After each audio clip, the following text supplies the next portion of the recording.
This is the first wash and go after I big chopped. I haven't shampooed my scalp in 4 weeks, and with my sebderm, that's disgusting. My scalp was feeling absolutely crazy, and it was time for me to wash my hair. So this video is gonna be that. So now we know I have seborrheic dermatitis, and my dermatologist prescribed me a scalp oil called fluoroquinolone acetonide topical oil. I did not pronounce that right. It's okay. So after I took antibiotics for 2 days, I went ahead and used that oil for 2 weeks, and that is all that I was prescribed. I wasn't given a shampoo, and I actually recently asked for one, and I hate it.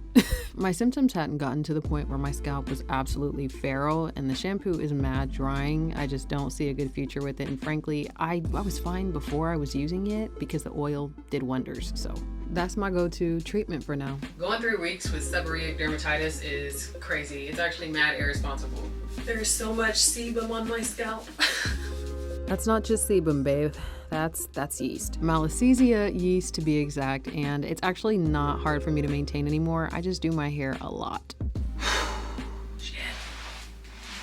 And when I say a lot, I mean I don't let more than 2 to 3 days go by, really every day, but more than 2 to 3 days go by without me dunking my hair in water. After the 4C, I went in with the AG Balance because she always does what needs to be done. I do not shampoo my hair like this every week. I don't need to, but because I waited a month, I needed to. Much better. Whenever I clarify my hair, you best believe you will be seeing Olaplex 4-in-1 as my leave-in conditioner. What? As my deep conditioner treatment. It's so good. And if you've been following me for a while, you know I've tried many a hair treatment, and she is top 2 and she's not 2. She is my go-to solely. She is reliable.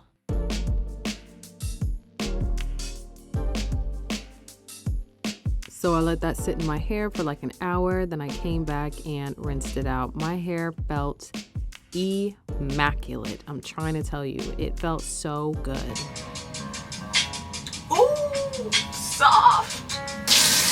Whoa, it's so soft. On this particular day, I realized I haven't used my Weedod whipped curls in a minute, and I wanted to give that a go, so here's that. I really love this. I love this as a leave-in conditioner. It can be used as a regular conditioner, but it's like $26, so absolutely not. I'm using it as a leave-in conditioner. I follow that up with the infamous Curly Magic. I had to do it.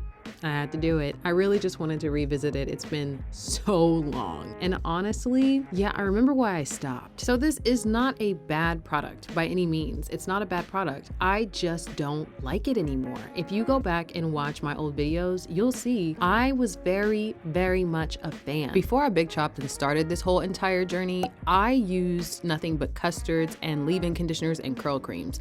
Even not too much on the custards, but this was the first gel that I decided to really integrate into my routine. It was very easy to use. I purchased like 8 to 10 of the salon sizes. Like, I used this product. I gave it to friends. I loved it, but I've grown out of it because it's not necessary. My main issues are you have to use a lot of it to actually make it work.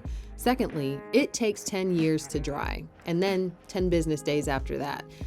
Also, it's just too heavy. But what's never too heavy is mousse. And my favorite mousse right here is the Maelle Pomegranate and Honey Curl Defining Mousse with Hold. I love her, and she loves me right on back.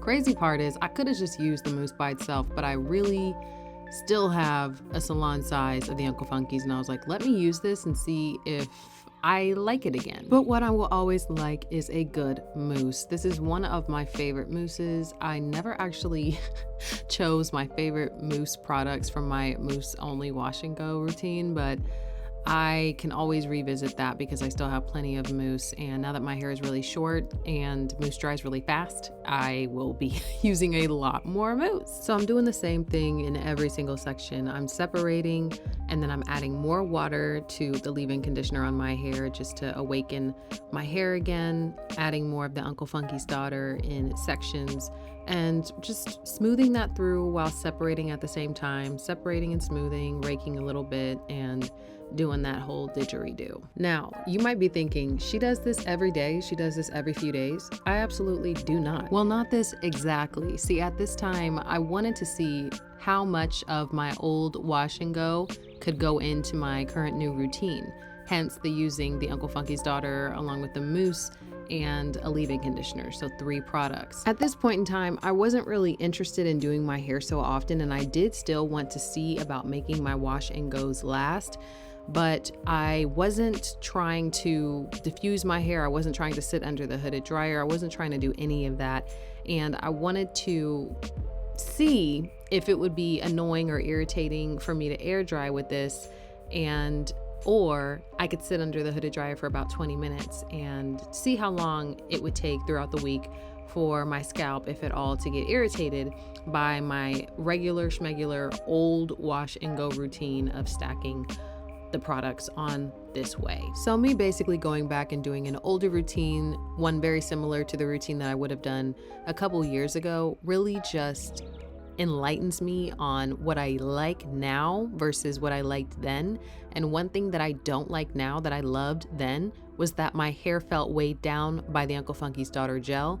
And because it felt weighed down, that meant that it was easier to define those curls with that gel. I was adding water and gel at the same time. The mousse on top helps to clump the curls better, which is why I truly feel like the leave-in and the mousse alone are perfectly fine.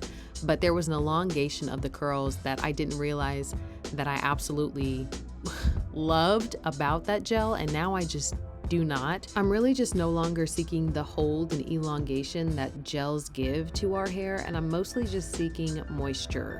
Moisture and, curl definition will naturally happen just because of the nature of the wash and go. Even a little bit of frizz is perfectly fine. This is what my hair looks like with the product in it. I'm gonna do a nice little shake and show you guys what it looks like in a moment. The shake is the most magical part of the whole entire thing. Like, it really separates the curls so well. My curls are so clumped, so defined.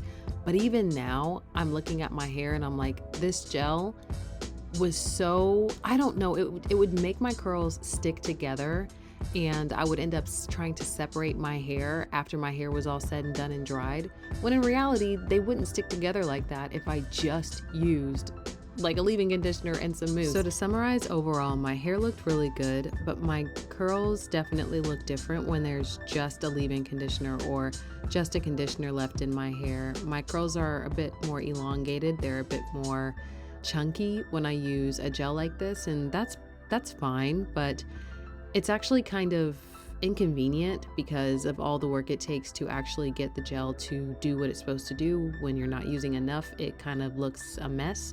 So while this is okay, my scalp started itching like a few days later, and I needed to hop in the shower and refresh, and there was no way I was doing all that again. So I enjoyed it. I much prefer the way my hair looks with just a leave-in conditioner and a nice curl cream, which is how my hair was styled in the video before this, my big chop video.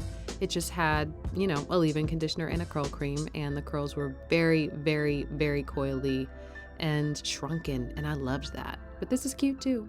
Anyway, I'll see you